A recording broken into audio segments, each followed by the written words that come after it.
තෙරුවන් සරණයි ඔබ හැම දිනාටම බෞද්ධ සමාජයේ සැබෑ බෞද්ධයා කියලා අපි පිළිගන්නේ තිසරණ සරණ ගියපු පුද්ගලයා.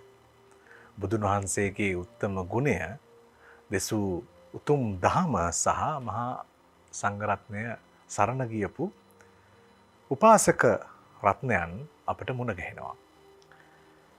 ඒ වගේම මේ අපිට හම්බ වෙනවා කෝටියක් සංවර සිල් ඇත්තා වූ ගෞරවනීය ස්වාමීන්ද්‍රයන් වහන්සේලා ඊට පස්සේ මහරහතන් වහන්සේලා ශාසනයේ විවිධ තැන්වලදී අපට මුණ ගැහෙනවා. ඒ අතරේ අපි බණ පොතෙන් සාකච්ඡා මණ්ඩප වලින් ඒ වගේම සංවාද සටහන් වලින් තොරතුරු හොයාගෙන යනකොට අපට ප්‍රකට තෙරවරු මුණ ගැහෙනවා. ඒ වගේම ඊටාම ගැඹුරින් හොයාගෙන ගියොත් ඒ අතර උදානය පළ කළ අප්‍රකට තෙරවරුන් වහන්සේලා වැඩ සිටිනවා. ඉතින් අද ත්‍රිපිටකාභිවන්දනා වැඩසටහනේදී අපි බලාපොරොත්තු වෙන්නේ ත්‍රිපිටකයේ සඳහන් අප්‍රකට තෙරවරුන් වහන්සේලා පිළිබඳව සංවාදයට ගන්න. ඒ සඳහා වැඩමවා වදාළ කැලණි විශ්වවිද්‍යාලයේ සංස්කෘත හා පෙරදිග ශාස්ත්‍ර අධ්‍යයන අංශයේ ජ්‍යෙෂ්ඨ මහාචාර්ය ඉන්දුරාගාරේ ධම්මරතන ගෞරවනීය ස්වාමීන්ද්‍රයන් වහන්සේට අපි ගෞරවයෙන් පාද නමස්කාර පූජාවෙන් පිළිගන්නවා. අද සාකච්ඡාවට වෙනද වගේම ත්‍රිපිටකය වන්දනා වැඩසටහනේ හාමුදුරනේ අපි මේ දැන් සම්බුද්ධ ශාසනයේ තෙරුන් වහන්සේලා ගැන සාකච්ඡා කරන්න ඕන. ඇයි තෙරුන් වහන්සේලා පිළිබඳව සංවාදයේදී අපිට පොදු කුලකයට අරගෙන සංක්ෂිප්ත ආරම්භයක් ලබා ගන්නට පුළුවන් පසුබිමක් ඔබ වහන්සේකින් බලාපොරොත්තු වෙනවා. ඔව්. සම්මා සම්බුදුරජාණන් වහන්සේ මේට අවුරුදු 2566කට පෙර මේ ලෝකෙහි උත්පාද වෙන්නේ මහබෝසතාණන් වහන්සේ හැටියට. ඊට පස්සේ තමයි උන්වහන්සේ බුද්ධත්වයට පත් වෙලා අද වගේ දවසක පරිනිර්වාණයට පත් වෙන්නේ. වෙසක් පුන පොහොය දවස. අද වගේ දවසක් කියලා කියන එකෙන් අදහස් කරන්නේ වෙසක් පුන පොහොය දවසක් කියලා කියන අර්ථයෙන්. එතකොට අපි වෙසක් සතිය වෙසක් මාසය නිමිත්තෙන් තමයි මේ වගේ වැඩසටහන් කරන්නේ. ඒක නිසා මේට අවුරුදු 2566කට පෙර කිව්වට කමක් නැහැ. බුදු පියාණන් වහන්සේ බුද්ධත්වයට පත් වෙලා බුද්ධාගම හදනව නෙවෙයි. උන්වහන්සේ තවත් එක්තරා ශ්‍රාවක පිරිසක් තමා වටා රොක් කරගනිමින් ගණනායකව වාසය කිරීම උදෙසා වෑයම් දරනව නෙවෙයි. උන්වහන්සේ දේශනා කරනවා. දේශනා කරනකොට අහන්න එනවා පිරිසක්. අහන්නාට කියන්නේ ශ්‍රාවකයා කියලානේ. බලන්නාට කියන්නේ ප්‍රේක්ෂකයා කියලා. අසන්නාට කියන්නේ ශ්‍රාවකයා කියලා. ඒක නිසා බුදුහාමුදුරන්ගේ දේශනාව අහන්න එනවා. ඒ අය ශ්‍රාවකයෝ. ඒ හින්දා ඒ ඇත්තන්ට කිව්වේ බුද්ධ ශ්‍රාවකයෝ කියලා. අහන්නේ ධර්මය නිසා ධර්ම ශ්‍රාවකයෝ කියලාත් කියනවා. ශ්‍රාවකයෝ ප්‍රමාණයෙන් වැඩෙනවා. ඇයි? මේ දේශනාව අලුත්, ඒ දේශනාව නැවුම්, ඒ දේශනාව වෙනස්, ඒ දේශනාවට අභියෝග කළ නොහැකි. ඒක නිසා ඒ දේශනාව ප්‍රියයි. ඒ නිසා අහන්න එනවා. එන්න ප්‍රමාණය වැඩි වෙනවා. වැඩි වෙන්න ඕනම ආයතනයක ප්‍රජාව වර්ධනය වෙනකොට අභ්‍යන්තර අර්බුද සහ බාහිර අර්බුද ඇතිවීම ස්වභාවයක් නිසා වර්ධනය වෙනවා යම් යම් ගැටුම්, යම් යම් අර්බුද, යම් යම් ගැටලු. ඒවත් ඊට පස්සේ निराකරණය කරගනිමින් සංස්ථාපිත ආයතනයක් හැටියට ව්‍යුහගත කරලා ආයතනගත කරගනිමින් බුදු පියාණන් වහන්සේ ඊටාම මනස්කාන්ත විදිහට පිරිස් පරිපාලනයෙහි නියුතු වෙනවා. අවසාන විග්‍රහයේදී සම්බුද්ධ ශාසනය නිර්මාණාත්මක ආයතනයක් හැටියට ගොඩනැගෙනවා. මේක පස්සේ විස්තර කරන්නම්. දේශපාලන සංවිධානයක් ගොඩනැගෙන ආකාරයත් එක්ක සංසන්දනය කරලා එහෙම සංවර්ධනය වෙච්චහම විවිධ පුද්ගලයෝ විවිධ මතාන්තර දරන මත දරන පුද්ගලයෝ මතාන්තරික සංයෝගයන් එක්ක මෙහි දේශනාව ප්‍රകൃතියේ සිට විකෘතිය දක්වා ගෙන යන්නත් උත්සාහ කරනවා. මේ ඇතුලේ විවිධ කණ්ඩායම් වලට අයත් විවිධ පෞල් ස්තරයන්ට අයත් විවිධ සමාජ ස්තරයන්ට අයත් විවිධ වයස් මට්ටම් වලට අයත් පිරිස ඉන්නවා. අවසානයේදී ස්ත්‍රී පුරුෂ දෙපක්ෂෙම ඉන්නවා. ඒ අතර හැමදාම බණ අහන මේ චරණ ශ්‍රාවකයෝ ප්‍රේක්ෂකයෝ වගේ ඉන්න බොහෝ දෙනා නිතර අහන නම් ටිකක් තියෙනවා. ඒ සරියුත් හාමුදුරුවෝ, මුගලන් හාමුදුරුවෝ, නන්ද හාමුදුරුවෝ, රාහුල හාමුදුරුවෝ, කාශ්‍යප හාමුදුරුවෝ ආදි වශයෙන් ඉන්න පිරිසක් ගැන කතා වෙනවා. එතකොට අපිට ගැඹුරුම තැන යටම සිතේ ගැඹුරුම තැන සිතවිල්ලක් එන්න පුළුවන් මේ බුදුහාමුදුරුවන්ගේ ශ්‍රාවකයෝ කියලා කියන්නේ මේ 3-4 දෙනාද කියලා. දහස් ගණන්, දසදහස් ගණන්, 20000 ගණන්, අද වන විට ලක්ෂ ගණන් ඉන්න මේ මහා සංඝයා අතරත ප්‍රකට චරිත වගේම සම්බුද්ධ ශාසනයෙහි බොහෝ දෙනා කතා නොකරන නම පවා ජීවිතයට අහන්නට නොලැබෙන අසා නැති විවිධ සමාජ කුලකයන්ට අයත් ආන්න ඒ භික්ෂු භික්ෂුණී දෙපාර්ශ්වයටම අය අතරින් තේරවරු භික්ෂූන් වහන්සේලා වෙනුවෙන් තමයි ත්‍රිපිටකාභි වන්දනාව අද වෙන්කොට වන්දනා කරන්නේ. තරම මේ අපි උපවහන්සේ සඳහන් කළා දේශනාව ආරම්භයේදීම මේ අප්‍රකට තෙරවරුන් වහන්සේලාගේ නම් තියෙනවා කියලා. දැන් ප්‍රකට අප්‍රකට කියලා දැන් අපි කොටස් කරගත්තොත් තෙරවරුන් පිළිබඳව සාකච්ඡා කළා. දැන් ප්‍රකට කොටස වෙන් කරගත්තා. දැන් අපි නෝ අප්‍රකට. ඇයි අපි අප්‍රකට තෙරවරුන් වහන්සේලා පිළිබඳව අවධානය යොමු කරන්නට ඕන වඩාත් වැඩි? ඔව්. ඇත්තම කිව්වොත් වජිර මහත්තයා මේ අප්‍රකට තෙරවරුන් පිළිබඳ හැදෑරීමක් කළ යුත්තේ පළවෙනි කාරණාව බුදුහාමුදුරුවන් ධර්මාන සමයෙහි භික්ෂු සංස්ථාව තේරුම් ගැනීමට. 2. බුදුහාමුදුරුවන් ධර්මාන සමයෙහි මේ සත්‍ය ගවේෂීව දාර්ශනිකයන් බවට පත්වෙන්න හා දාර්ශනික කාරණා පිළිබඳව සංවේදීභාවයට ලක් වූ පුද්ගලයන්ගේ සමාජ තත්ත්වයන් පිළිබඳව. 3 වෙනි කාරණාව ක්‍රිස්තු පූර්ව 6 වෙනි සියවසේ ಭಾರತය කියලා කියන්නේ බ්‍රාහ්මණයින්ගේ ಭಾರತයක් හා ක්ෂත්‍රියවරුන්ගේ ಭಾರತයක් නොවේය යන්න ඔප්පු කරන්නේ. 4 වෙනි කාරණාව තමයි අපි සරල සාමාන්‍ය වශයෙන් හැසිරෙන මේ බුදු සමයෙහි පරාසයට එහා ගිය දෙවන්ත පුලුල් වපසරියක් සමයාභ්‍යන්තරයේහි තියෙනවය කියලා කියන එක තේරුම් ගන්න. ඊළඟ කාරණාව තමයි ලෝකස්වාමී බුදු පියාණන් වහන්සේ ළඟ සමාජ කුලකයන්ගේ විභේදනයන් එහෙමත් නැත්නම් සමාජ කුලකයන්ගේ නිගමනයන් පිළිබඳ නිර්ණායකයන් ශාසනාභ්‍යන්තරයට ඇතුළු වීම සඳහා කිසිසේත්ම බාධාවක් නොවූ බව තේරුම් ගන්න. ඊළඟට මේ අධ්‍යයනයේ මහා මනස්කාන්ත සිත් එද ගන්නා සුළු මාතෘකාවක් වෙන්න. ඒ හින්දා තමයි අපි හදාරන්න ඕනේ. අතරම දැන් කෙනෙක් බලන්නේ ත්‍රිපිටකාභිවන්දනා වැඩසටහනේදී මේ තෙරවරුන් වහන්සේලා පිළිබඳව සාකච්ඡා කරන්න ත්‍රිපිටකයේ කොතනද දැන් ත්‍රිපිටකයේ පරිශීලනය කරන කෙනෙකුට ත්‍රිපිටකයේ මට හොයාගෙන යන්න පුළුවන් තැන කොතනද කියලාත් අපි සඳහනක් කළා මහඳුරනේ ප්‍රවේශයක්. බොහොම හොඳයි ඒ මාතෘකාව අහපු එක ගැන. අද මං හිතන්නේ අපේ ප්‍රේක්ෂකයන්ට පොත් ගොඩක් පේන්න තියෙනවා. මේ පොත් ඔක්කොම මට පෙන්වන්නත් ඕනි.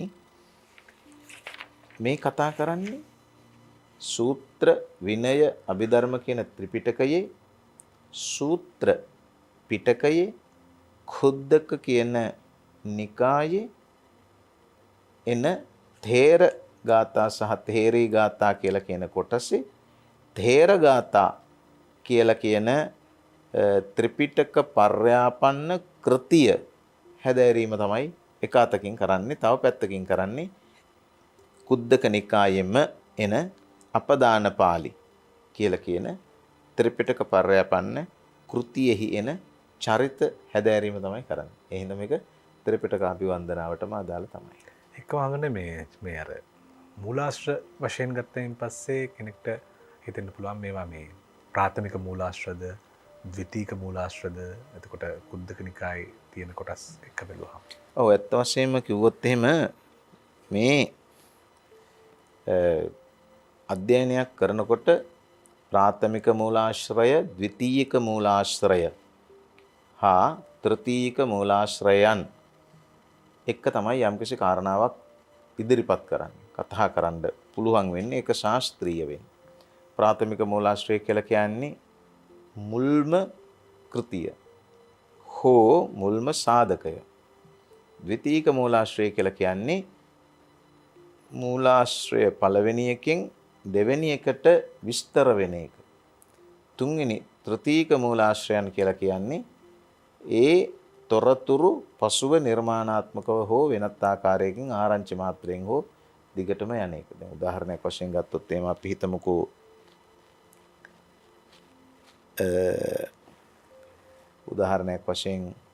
හිතමුකෝ රිය අනතුරක් සිද්ධ වුණා කියලා. ඒ රිය අනතුර සිද්ධ වෙච්ච විදිහ රිය අනතුර ඇහින්දුටු කෙනා කියන එක ප්‍රාථමික මූලාශ්‍රයක්. රිය අනතුර ඇහින්දුට කෙනා ගෙදර ගිහිල්ලා කියන එක කිව්වට පස්සේ ගෙදර ඒ කෙනා කියන එක ද්විතීයික මූලාශ්‍රයක්.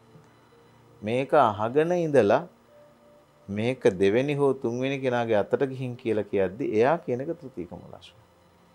ඒ අනුව ත්‍රිපිටකාභිවන්දනා සාකච්ඡාවක මේ සම්බන්ධයෙන් එන ප්‍රාථමික මූලාශ්‍රය තමයි තේර ගාථා, තේරී ගාථා නමින් හඳුන්වනු ලබන්නේ.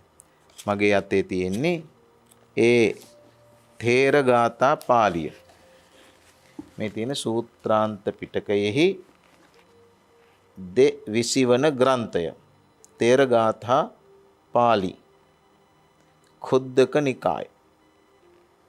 එතකොට මේ පොතේ තමයි මේ තේරවරයන් වහන්සේලා ගැන සඳහන් වෙන්නේ. මේ විශාල තේරවර પરම්පරාවක් පිළිබඳව සඳහන් වෙනවා. ඒ තේරවර પરම්පරාවෙහි ඇත්තම කිව්වොත් එහෙම නම් අහලත් නැති තරම් බොහොම මේ ඉන්න මේ තියෙන විශේෂ සූචියෙහි නම් වශයෙන් තියෙන එක් සූත්‍ර මෙහි එන චරිත එහෙම බලාගෙන ගියාම කොපමණනම් චරිත සංඛ්‍යාවක් මේ තේර ගාථාවල තියෙනවද? තේර ගාථා පාළියේහි විතරක් චරිත තියෙනවා 264ක්.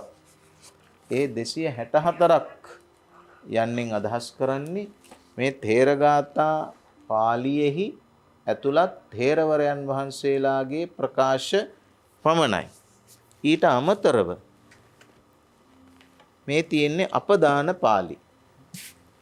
අපදාන පාළියත් කුද්දක නිකාය පර්යාපන්න කෘතියක්.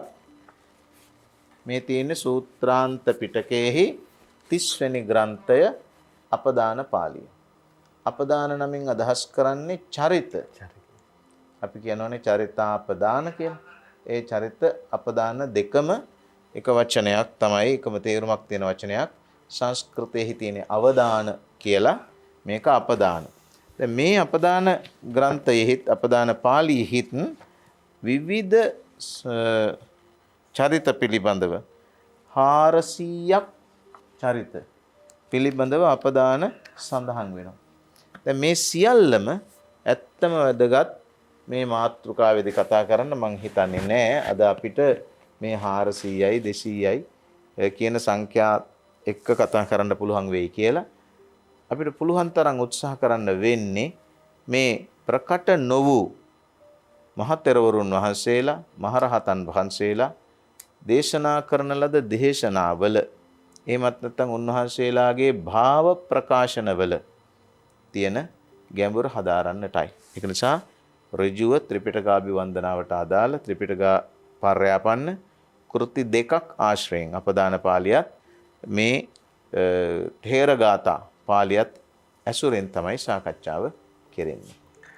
හමුදුරුවර මේ පළමු පෙන්නපු පොතේ පුස්තිකාවේ මේ පිටවසල මුද්‍රණ වියදම් අධික නිසා මම එහි ඩිජිටල් වර්ෂන් එක අරගෙන ආවා මේ විමසුම් කරන්න. වහන්සේ පැවසු විදියට ඇත්තටම මේ කුද්දක නිකායේ තෙරගාථා පාළියේ මේ සූචිය පල්ලෙහාට ගියයින් පස්සේ 260 ගණනක් කොහොමද මේ පිරිස බොහොම ලස්සනට පරිස්සමෙන් වෙන් කරලා තියෙනවා හාමුදුරනේ. මෙහෙට ගියයින් පස්සේ දැන් අපි කියොත් ඒකක නිපාත නේද? ඒකක ඊට ප්‍රථම වර්ගය.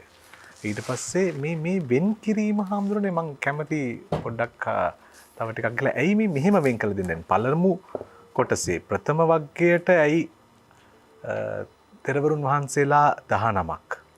ඉන් අනතුරු ද්විතීය වර්ගයේ තවත් 10ක්. ඊට පස්සේ තෘතීක වර්ගයේ තවත් එහෙම කියලා මේ වෙන් කරන්න විශේෂ හේතු කාරණා තියෙනවද හාමුදුරනේ මේ? ඇයි එහෙම මේ අතර මේ පිරිස් කළමනාකරණය කොහොමද කළා තියෙන කියන කාරණාව පැහැදිලි කරන්න. මේකේ ටිකක් තියෙනවා ශාස්ත්‍රීය කාරණාවක් කතා කරන්න. මේ කුද්දක නිකායේ තේරගාථා පාළියේ විශේෂ සූචිය බලපුවාම වජිරට විද්‍යුත්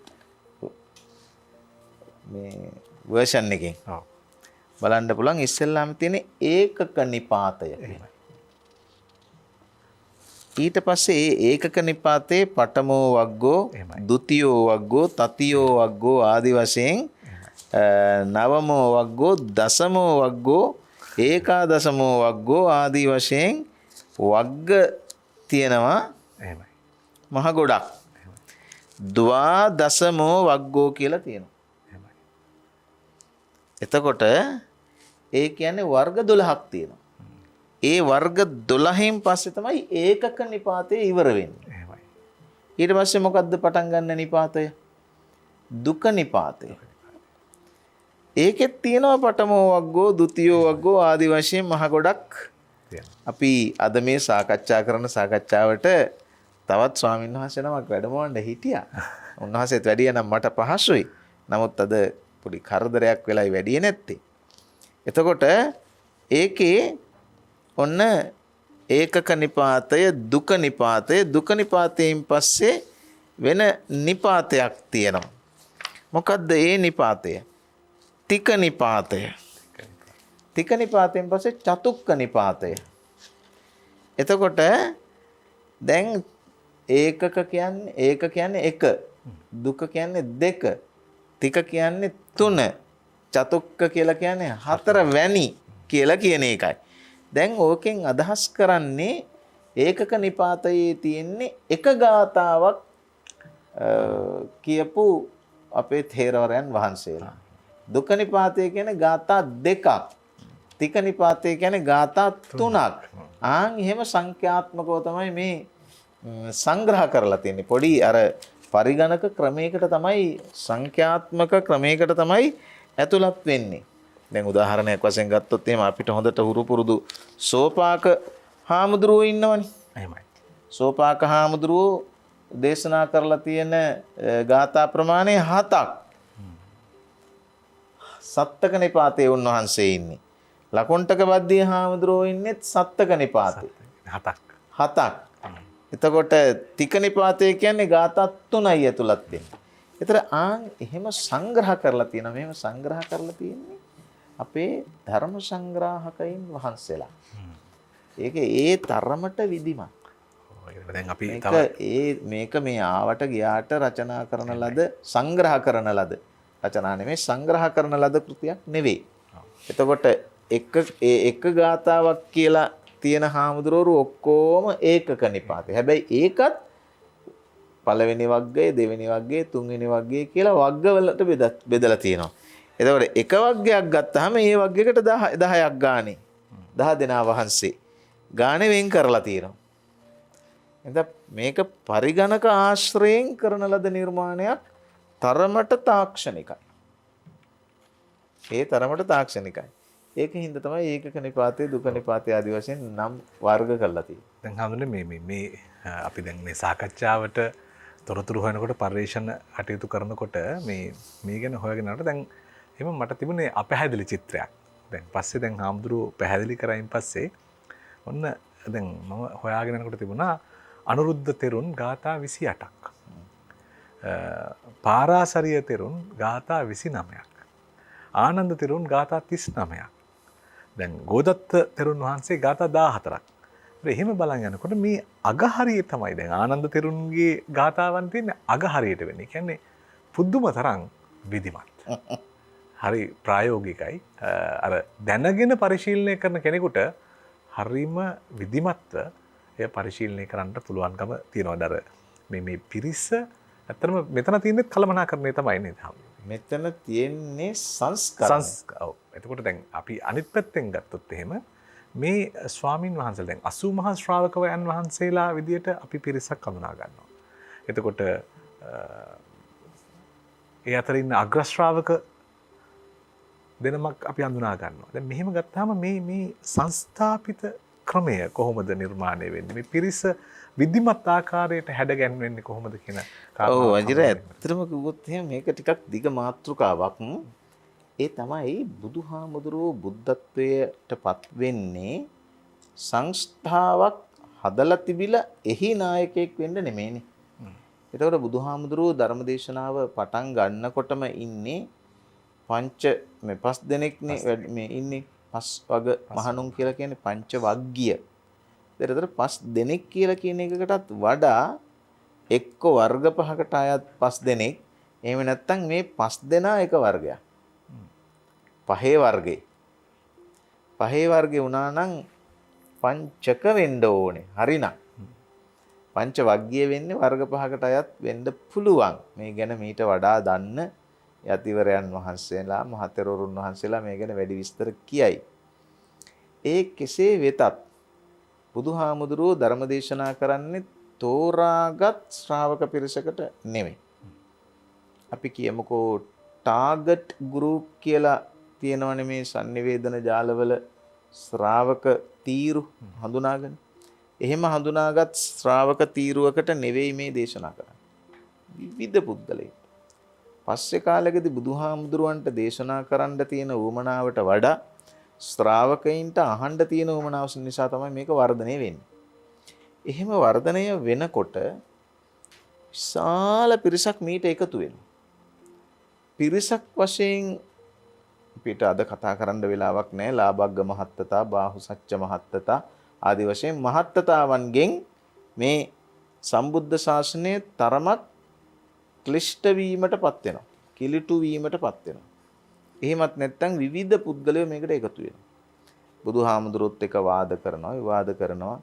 පංචවග්ගීය භික්ෂුන් වහන්සේලා එනවා. පංචවග්ගීය භික්ෂුන් වහන්සේලා කියන වෙන කණ්ඩායමක්. පස්වග මහණුන් වෙනම. ඊට පස්සේ චබ්බග්ගීය එනවා. ඊගාවට තව පිරිස් එනවා. වජ්ජපුත්තක භික්ෂුන් වහන්සේලා එනවා. විවිධ ආකාරයේ බුදුහාමුදුරුවන්ගෙන් ප්‍රශ්න කරනවා. සමහරලාට ඊට එරෙහි වෙනවා. සමහර කෙනෙක් සම්බුද්ධ ශාසනය ඇතුලේ විවිධ විපර්යාසයන් කරන්න උත්සාහ කරනවා. කඩාගෙන යනවා. අලුතෙන් පක්ෂ ගොඩනගන්න වගේ යනවා. ඒ වගේම ඊට අමතරව බුදු පියාණන් වහන්සේට නිନ୍ଦා අපහාස කරන පුද්ගලයන් ශාසනය ඇතුළෙන්ම බිහි වෙනවා. බුද්ධ දේශනාව වෙනස් කරන්න උත්සාහ කරනවා. මේ ආදී වශයෙන් විවිධ ගැටුම් ගැටලු දාර්ශනික කාරණා සහ දාර්ශනික නොවන කාරණා පදනම් කරගෙන ඇති වෙනවා. ඒ ඇති වෙනකොට බුදුහාමුදුරුවෝ මුහුණ දෙන ලොකුම ගැටලු අතර එකක් තමයි මේ පිරිස් පරිපාලනය. ඔබ සඳහන් කළා වගේ මේ පිරිස් පරිපාලනය කියලා කියන කාරණාව අද වෙනකොට ගත්තොත් කළමනාකරණ විශේෂෙහි ප්‍රධාන මාතෘකාවක්. Personal management. human resource management ගණයට අයත් වෙනවා. දැන් බුදුහාමුදුරුවෝ විනය පිටකය දේශනා කරන්නේ බුද්ධත්වයෙන් අවුරුදු 20කට විතර පස්සේ කියලා ඒ පිළිබඳ පරිශ්‍රණය කළ වෙද්දතුන් කියනවා. ତර විනය පිටකයේ දේශනා කරනකොටම දාස් ගණනක් සම්බුද්ධ ශාසනයේ ඉන්නවා. ତර බුදු පියාණන් වහන්සේ නවන් පෝය දවසක පත් කරනවා පළවෙනි සංඝ සංස්ථාව. නැත්තම් පළවෙනි සංඝ සම්මේලනයේ කැඳවනවා. පළවෙනි සංඝ සම්මේලනයේ කැඳවලා අග්‍ර ශ්‍රාවක දිනමක් පත් කරනවා. හැබැයි උන්වහන්සේ ඊ타ත්ම නිවැරදිව කියනවා නම් බුදුහාමුදුරුවන් වහන්සේ වන තමන් වහන්සේගේ දෙවෙනියම් පත් කරන්නේ. ඒක තමයි සැලකිය යුතු කාරණා. උන්වහන්සේගේ අනුප්‍රාප්තිකයන් පත් කරන්නේ. ශ්‍රාවකයන් අතරින් අග්‍ර දෙන්නේ පත් කරනවා. අපි ඒ දකුණත් සව් වමත් සව් හැටියට අරගෙන බුදුහාමුදුරුවන්ගේ දෙවෙනියන් වගේ කියන මනසක් ඇති කරගත යුතු නැහැ. ඒක නිසා උපබුදු, නියෝජ්‍ය බුදු, වැඩ බලන බුදු කියන තනතුරු වලටපත් වෙන්නේ නැහැ. දැන් බුදු බවට අනුප්‍රාප්තිකයෙක් නැහැ. ශ්‍රාවකයන් අතර අග්‍ර දෙන්නේ පත් කරනවා. ඒතර මොකක්ද ඒ කලමනා කරන්නේ? ශ්‍රාවකයන් පරිපාලනයේ උදෙසා ශ්‍රාවකයන් අතරින් දෙන්නේ පත් කරනවා. ඉස්කෝලේ යනකොට මතකයිද වජිර පන්ති නායකයෝ සහ ශිෂ්‍ය නායකයෝ පත් කළා තියෙනවා. එය නියෝජ්‍ය ගුරුවරු නෙමෙයි. වැඩ බලන ගුරුවරු නෙමෙයි. ශිෂ්‍යයන් පාලනය කිරීම සඳහා ශිෂ්‍යයන් අතරින් කෙනෙක්. ඒතර ගුරුවරුන්ට ශිෂ්‍යයන් පාලනය කරන්න පහසුයි. ශිෂ්‍යයන් අතරින් ශිෂ්‍යයෙක් එහි නායකයෙක් ලෙස පාලනය කිරීම සඳහා පත් කරපුවා. ඒ තමයි මේ human resource management එකේ මානව සම්පත් කළමනාකරණයෙහි පිරිස් පාලනයෙහි පළවෙනිම අපිට හම්බ වෙන මේ බොදු ඉතිහාසයේ පළවෙනි අවස්ථාව. ඊට පස්සේ මොකද්ද වෙන්නේ? ඊට පස්සේ 80ක් ශ්‍රාවකවරු පත් කරනවා.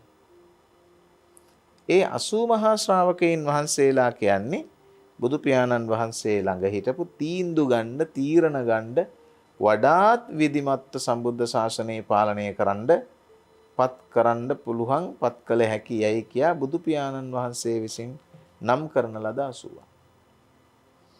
ඊට අමතරව තව 80ක් පත් වෙනවා භික්ෂුණීන් තේරීවරයන් වහන්සේලා.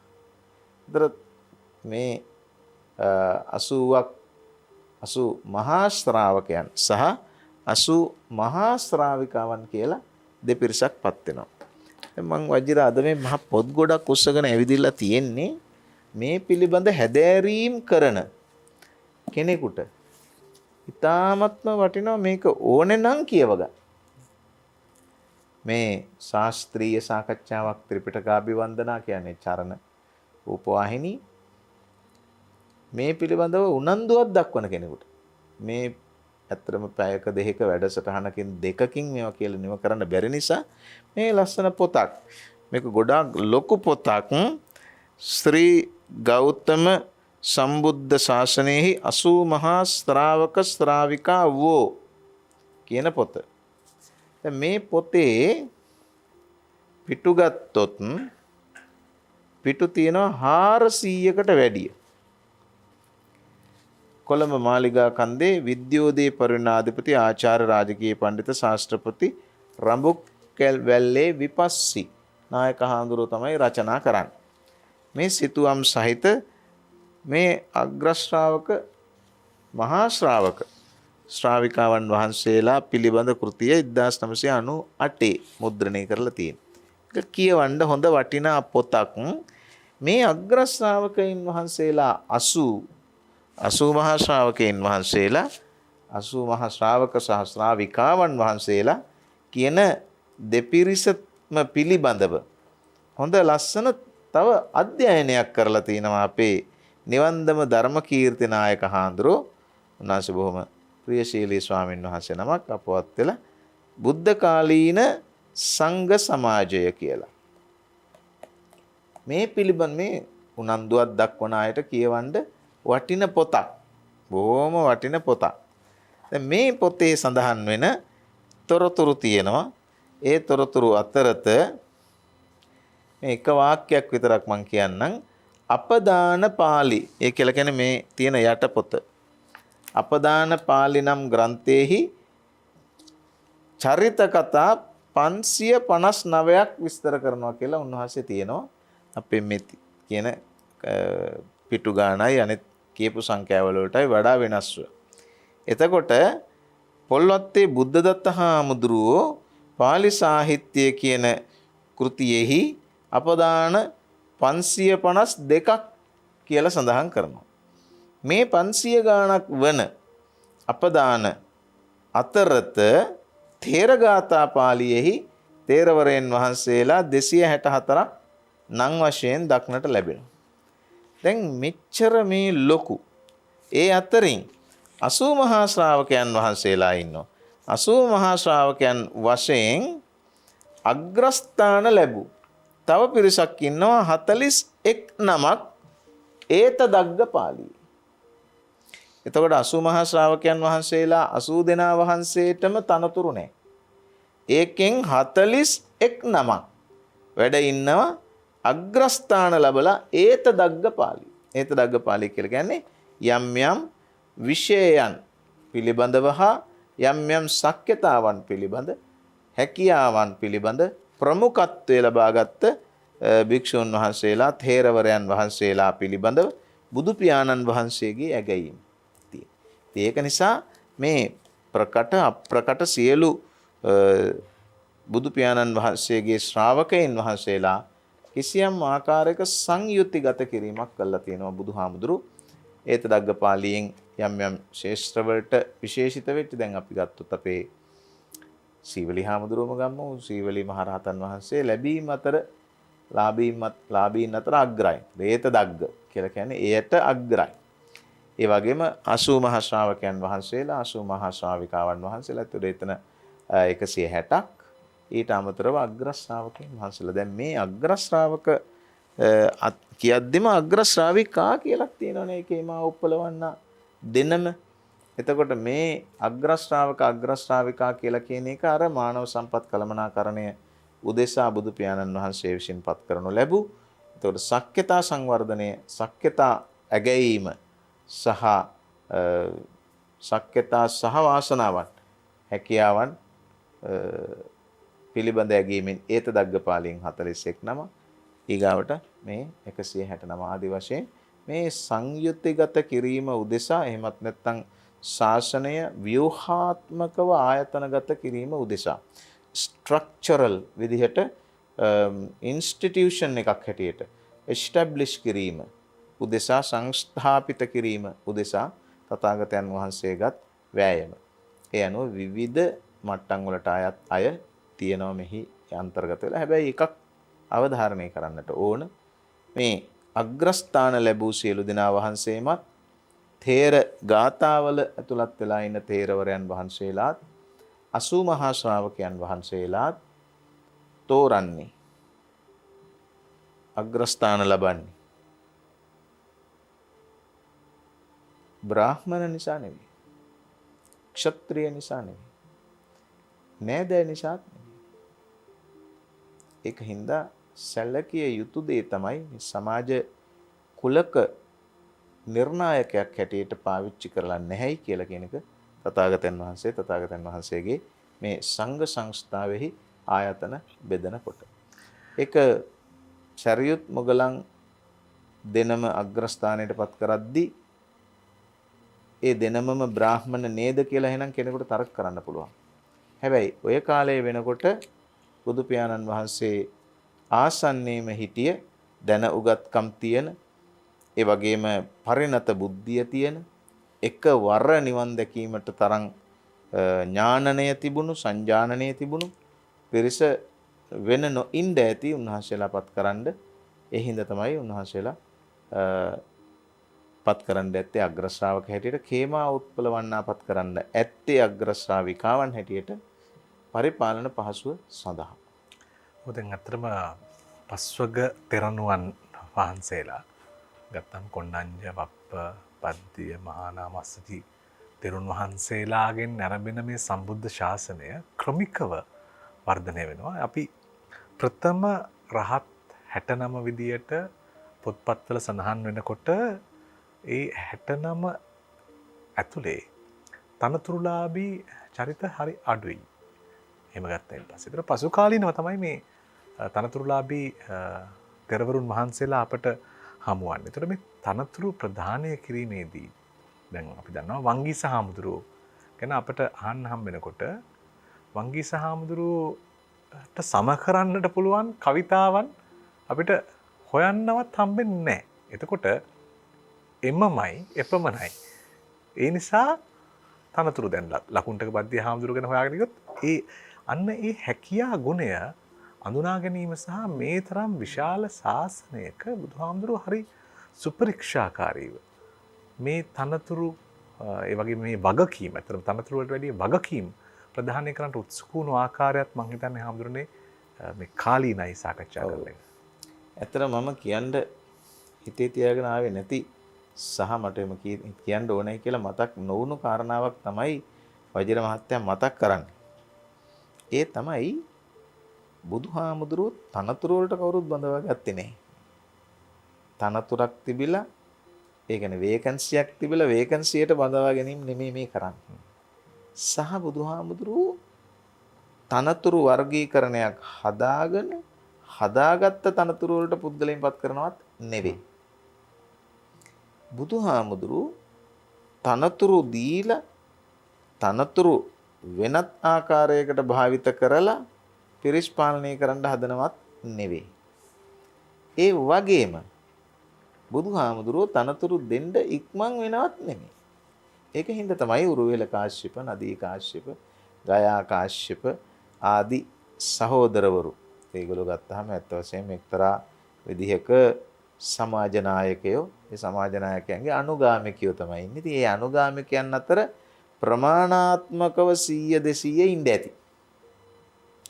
ඒගොල්ලෝ සමහර විට කෘෂි කර්මයේ නියුක්ත වෙන්නේ නැති, ගව පාලනයේ නියුක්ත වෙන්නේ ඇති, එහෙමත් නැත්නම් වෙනත් සත්ත්ව පාලනයක නියුක්ත වෙන්නේ ඇති. බුදු පියාණන් වහන්සේ බුද්ධත්වයේ ලබන කාලේ වෙනකොට ඒ කාලේ සහ ඒ ප්‍රදේශයේ හිටපු කිසියම් ආකාරයක කණ්ඩායම් සහෝදරයෝ 3 දෙනෙක්, කණ්ඩායම් 3ක්. එයා ඇවිදලා බුදුහාමුදුරන්ගේ ශ්‍රාවකයන් බවට පත් වෙනකොට ප්‍රමාණාත්මක වර්ධනයක් වුණාට ගුණාත්මක වර්ධනයක් නොවෙන්නේ ඇති. ඒක නිසා බුදු පියාණන් වහන්සේ සම්බුද්ධ ශාසනය දියුණු කිරීම උදෙසා එන අයට තනතුරු ලබා දීම නෙමෙයි සිද්ධ කරන්නේ. අවුරුදු 20ක් විතර ගියාට පස්සේ සම්බුද්ධ ශාසනය සංවර්ධනය වෙනකොට තනතුරු ප්‍රදානය කරන්නේ තනතුරක් හැටියට නෙවෙයි. දැන් ඔය ඒතදග්ගපාලියෙහි එන සියලුම මහරහතන් වහන්සේලා, තේරවරයන් වහන්සේලා යම් යම් දේවල් වලට දක්ෂ බව දැනගෙන දක්ෂකමටපත් කරනවා. එහෙම දක්ෂයයි නම් කරනවා. එහෙම මිසක් ඒක විශේෂ තනතුරක් දීමක් නෙවෙයි. සීවලී මහරහතන් වහන්සේ වඩින තැනට දානි හම්බ වෙනවා. ඒතර මధుරස්වරයෙන් මේ බණ කියන්න පුළුවන් හාමුදුරුවෝ ගියාම මధుරස්වරයෙන් බණ කියන්න පුළුවන්. ඒතර මුගලන් හාමුදුරුවන්ට බොහොම 이르දිවන්තයි. ඒතර ඒ හින්දා ඒ 이르දීන් අතරින් අනිත් අයට වඩා මෙයා විශේෂයි කියලා කියන එක තමයි ඒතදග්ගපාලියෙන් කියන්නේ. ඒ හැර තනතුරු නාමයෙන් නම් කරනු ලැබූ විශේෂිත තනතුරක් නෙවෙයි ඒක. සමහර විට බුදුහාමුදුරුවන්ගේ කාලේ තව දක්ෂ අය හිටියා නම් උන්වහන්සේ ඒ අයත් නම් කරાવી. එතකොට ඒ කාලේ එවකට හිටපු භික්ෂුන් වහන්සේලා අතරින් තමයි මේ එක් භික්ෂුන් වහන්සේලා වඩාත් සුදුසු මේකටයි, මෙය සුදුස්සා මෙයයි, මේ සඳහා වඩාත් සුදුස්සා මෙයයි කියලා ඒ තේරවරයන් වහන්සේලා පත් කිරීම තමයි බුදු පියාණන් වහන්සේ සිද්ධ කළේ. එහෙම නැත්නම් ඒක තනතුරු ප්‍රදානය කියලා කියන වචනේ කියනවට වඩා ඒතදග්ගපාලියේ උදානයන්, එහෙම නැත්නම් ඒතදග්ගපාලියෙහි පත් කිරීම කියලා කියන්න පුළුවන්. පත් කිරීමටත් වඩා එය අගැයීම්, වගකීම් සහ අගැයීමක්. ඇත්තටම අගැයීමක් තමයි දෙන්නේ. වගකීමක් කියලා කියන්නත් බැරි, ඒ සඳහා විශේෂ වගකීමක් නැහැ. ඒක නිසා අගය කිරීමක් තමයි මේ දෙන්නේ. යමකට පොඩි සහතික කිරීමක් තමයි. හාමුදුරු පැහැදිලි කරපු කාරණාවෙන් නොදුටු පැතිමානයක් ඔස්සේ අපිට යන්නට පුළුවන් වෙනවා. දැන් මම අර කවි ප්‍රිය නිසා මම වංගීස හාමුදුරුවම තමයි උදාහරණයට ගන්නෙ. කවි වලට කැමති නිසා. කවි සූත්‍රය දේශනා කරේ උන්වහන්සේ නිසා. දැන් අර කවි 10කට වඩා කියලා තියෙනවා. ඒක තමයි. ඒකට මේ එහෙම ගත්තාම හම්බුනේ දැන් ඇත්තටම කවි වල මේ අගතනක් දුන්නත් එහෙම මේ අර සංස්කෘතික අමාත්‍යාංශය දුන්නා වගේ එහෙම වගකීමක් නැහැ නේද?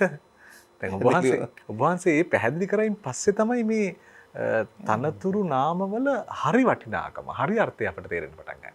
දැන් නිකන් හිතලා බලමුකෝ මේ රට පාලනය කරනකොට තාක්ෂණික වශයෙන් දන්න අය බොහෝ දෙනා ඉන්නවා.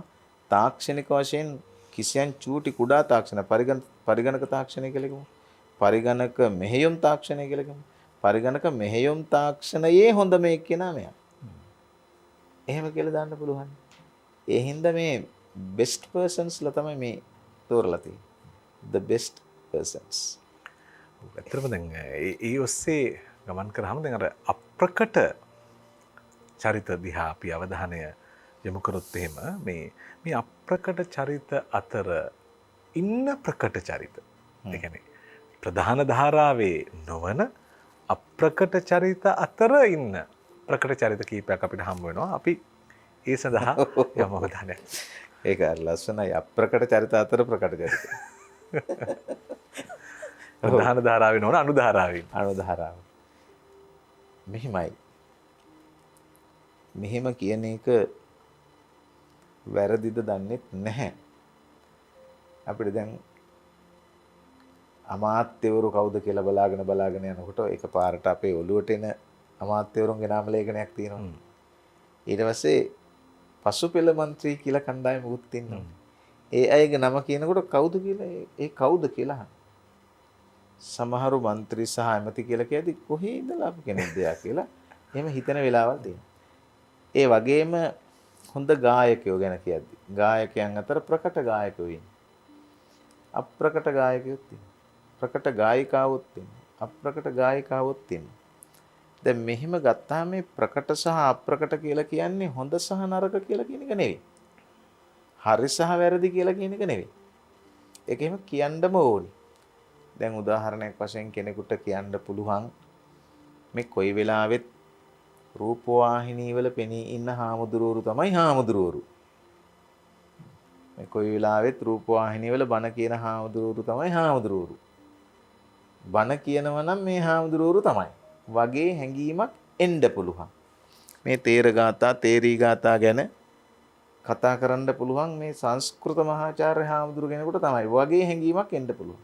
ඒක වැරදි. දැන් අපි මේ රූපවාහිනී වැඩසටහන් වලට ගෙන්නන්නේ අපි මේවා ගැන හුඟක් දන්න හින්දාම නෙවෙයි. අපි මේ ගැන ටිකක් නොදන්න හින්දාත් නෙමෙයි. මේ වඩාත් ලේසියට පහසුවට මේ නාගරික පරිසරයේ ජීවත් වෙන ඒ වගේම යම් කිසි දෙයක් කීමට හැකියාවක් ඇතයි කියා හිතෙන හින්දා තමයි අපිව ගෙන්නන්නේ. ඇත්තටම වජිර ආරණ්‍ය වාසී භික්ෂුන් වහන්සේලා අතර පුදුමාකාර දැනුම් සම්භාරයක් තියෙන හාමුදුරුවෝ වැඩ ඉන්නේ. මට මතක නම එක ස්වාමින් වහන්සේ කෙනෙක් වැඩ ඉන්නවා ওই වනාන්තරේ වනවාසී ස්වාමින් වහන්සේ නම. උන්වහන්සේ ඇත්තටම ඉංජිනේරුවෙක්ව සේවය කරලා විශ්වවිද්‍යාලෙහි දීර්ඝ කාලයක් ඉගෙනගෙන පශ්චාත් උපාධි හදාරලා ඊට පස්සේ ඉංජිනේරුවෙක් වශයෙන් සේවය කරලා ඊට පස්සේ පැවිදි වෙලා උන්වහන්සේ ලියනවා විනය පිළිබඳ මහ දැවැන්ත කෘතියක්. උන්වහන්සේ මේ කොළඹ නැහැ. උන්වහන්සේ මේ චරණ ටීවී එකෙත් නැහැ. වෙනත් ටීවී එකකත් නැහැ. ගුවන් විදුලි නාලිකාවකත් නැහැ. හැබැයි විනය පිළිබඳව අද දවසේ කතා කරනවා නම් මං හිතන්නේ උන්වහන්සේ තමයි කතා කරන්න පුළුවන්කම තියෙන හාමුදුරුවෝ. ඒ තරම් දැනුම් සම්පත්තියක් තියෙනවා. ඒ වගේම තමයි තව තවත් ස්වාමීන් වහන්සේලා වැඩ ඉන්නවා පොත් ලියනවා. ග්‍රන්ථ රචනා කරනවා. පුදුම දැනුම් සම්පත්තියක්. තියෙන හාමුදුරුවරු වැඩ ඉන්නේ. උන්වහන්සේ ප්‍රකට නැහැ. ඒ හින්දා මෙහෙම කිව්වහමත් වැරදි ඇති. සින්දු කියන්න පුළුවන් සුපර් ස්ටාර්ස්ලට විතරක් නෙමෙයි. සින්දු කියන්න පුළුවන් අප්‍රකට චරිත තව කොච්චර ඇද්ද? ඒ වගේ බණ කියන, බණ දන්න, බණ පිළිපදින, අධිගමලාභී තව සිය දහස් ගණනක් මහා ඝන වන මැද වැඩ වාසය කරනවා.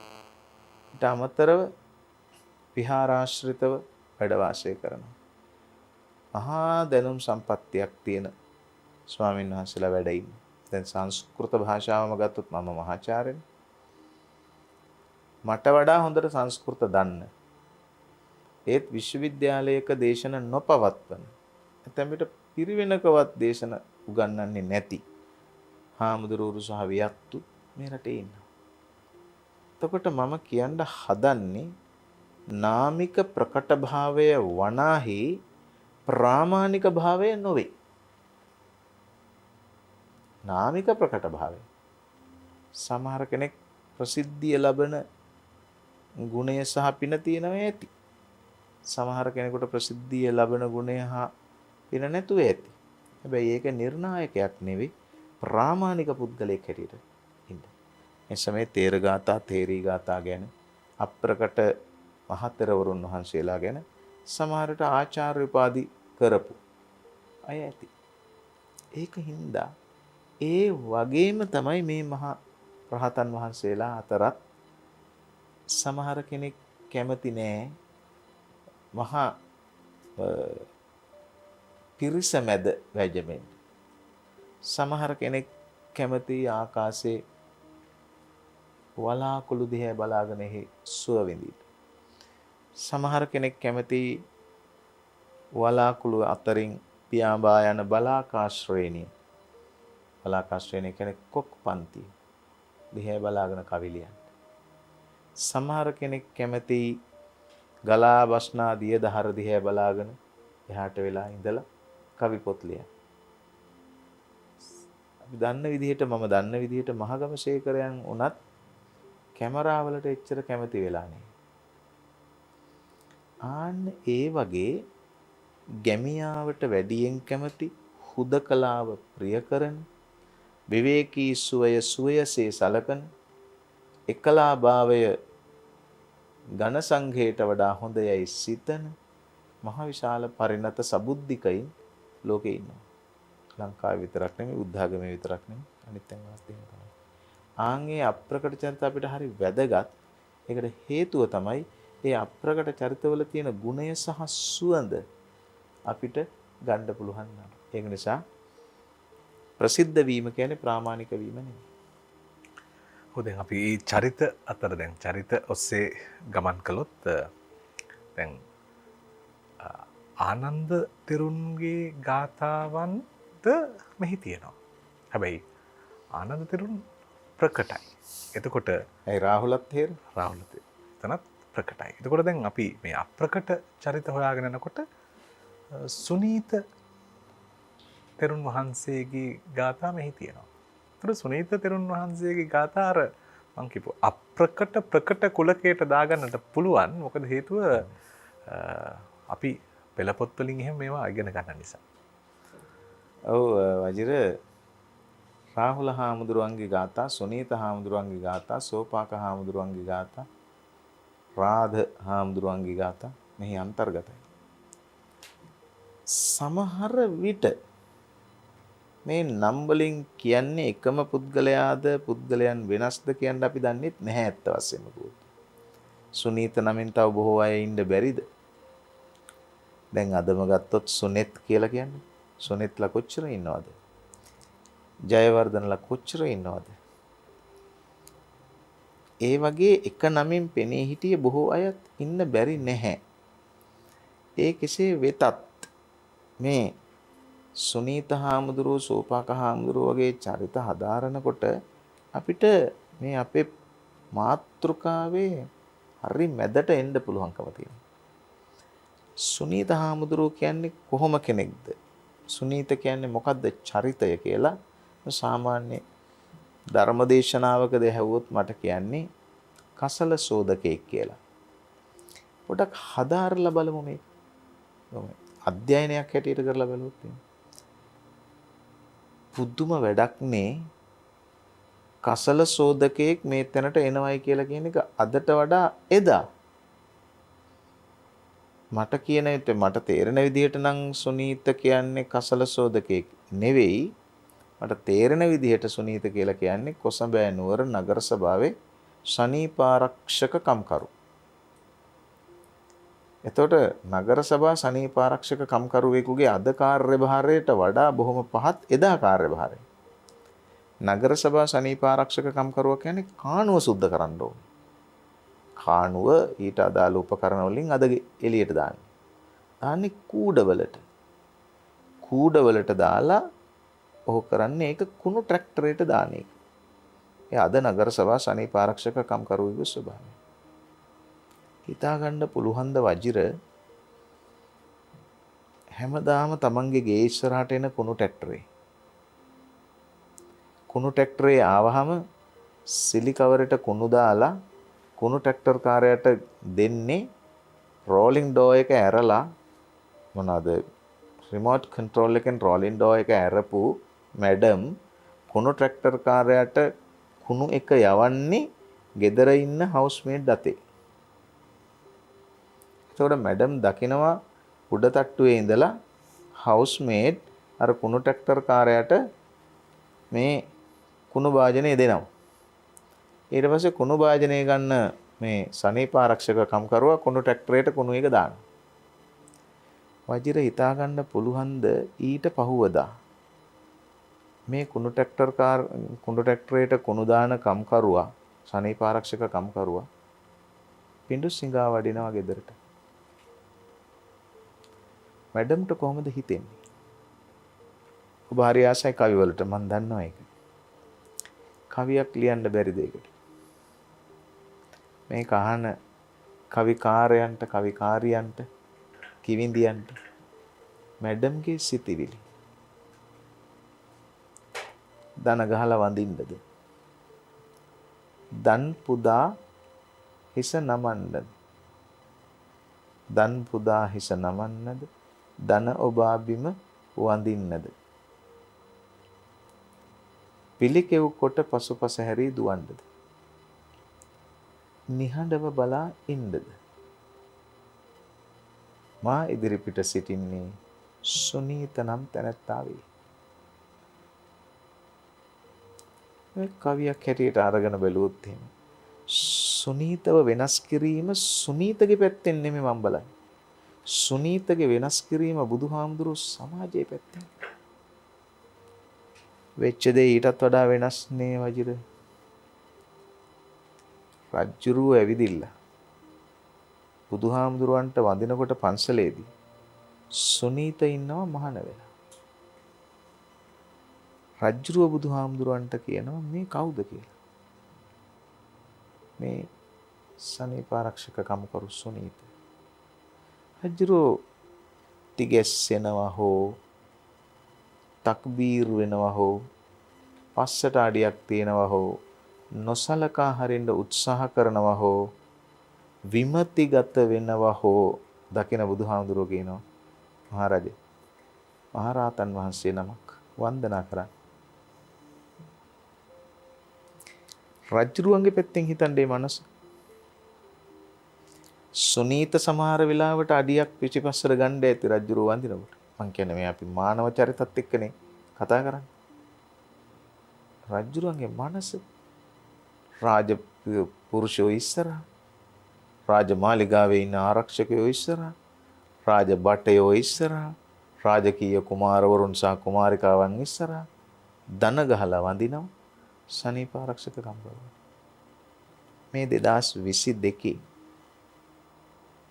බුද්ධ වර්ෂ 2566 අද අපට දැනෙන්නේ අද අමාරුව. ඒ මානසික අපහසුතාව අද මානසික අපහසුතාව හැටියට අපිට දකින්න පේන්නේ. ඒත් ක්‍රිස්තුපූර්ව 6 මීට අවුරුදු 2566කට කලින් වීම රජ කෙනෙක් වීම, කසල සෝදකයා වීම, ධන නමා නමස්කාර කරන්නේයි කීම, එය පිළිපැදීම සහ එසේ කිරීම. ඒ මානසික විප්ලවය කොහොමද කියන්නේ, කොහොමද හිතන්නේ? මං කියන්නේ වජිර කරනවා නම් ටෙලි නාට්‍යයක් කරන්න තරම්, ලියනවා නම් දෙබස් පෙළක් ලියන්න තරම් හිතා ගන්න බැරි මනෝභාවයක් එතන සිද්ධ වෙනවා. නිකන් හිතන්නකෝ, ගෙදර වැඩ කරන කොල්ලා මහණ වුණාට පස්සේ මැඩම්ට සිද්ධ වෙන දේ, ගෙදර වැඩ කරන කෙල්ල මහණ කළාට පස්සේ සර්ට සිද්ධ වෙන දේ මොනවා කියලා අමතන්නද? හැමදාම වළං හොදගත්ත, හැමදාම කඩේ යවපු, හැමදාම හරක් බලපු, හැමදාම පෝර දාපු, හැමදාම කුස්සිය හොදපු, හැමදාම ඇඳ යට අතු ගාපු, හැමදාම බැල මෙහෙවරකම් කරපු, තමන්ගේ අත්පය මිරිකපු, කකුල් වල තෙල් ගාපු කොල්ලා මහාන කරලා ආවහම සර්ටයි මැඩම්ටයි මොන වගේ මනසක් ඇති වේද කියලා. මං කියන්නේ අප්‍රකට චරිත හැදෑරිය යුත්තේ මේ සඳහා. කව්ගී නිර්මාණය කිරීම උදෙසා, ටෙලි නාට්‍ය චිත්‍රපටි හැදීම උදෙසා, එය හැදෑරීම උදෙසා, ඒකේ මනෝභාවය ආධ්‍යාත්මය කරගන්න පුළුවන්ද කියලා බැලීම උදෙසා. අප්‍රකට තෙරවරුන් වහන්සේලා පිළිබඳව අද ත්‍රිපිටකාභි වන්දනා වැඩසටහනේදී අපි මුල් අදියරේ සාකච්ඡාව සිද්ධ කළා. අපි බලාපොරොත්තු වෙනවා මේ මාතෘකාවම රැගෙන එන්නට ඔබ ළඟට. මොකද මේ දිවුගුවක් කොට තව තවත් සංවාදයේ සාකච්ඡාවට ගත යුතු නිසා අපි අද සාකච්ඡාවට හමාර සටහනක් තබනවා. කැලණි විශ්වවිද්‍යාලයේ සංස්කෘත සහ පෙරදිග ශාස්ත්‍ර අධ්‍යනාංශයේ ජ්‍යෙෂ්ඨ මහාචාර්ය පූජ්‍යපාද ඉන්දුරාගාරේ ධම්මරතන ස්වාමීන් වහන්සේට සාදුකාර පවත්වමින් නමස්කාර පූජා පෙරදරිව පාදාභිවන්දනයෙන් යුතු අපේ උත්තම නමස්කාරය ගෞරවයක්සේ පූජා කරමින් අද වැඩසටහනට නිමාව තබනවා. ඔබට රටට තෙරුවන් සරණයි.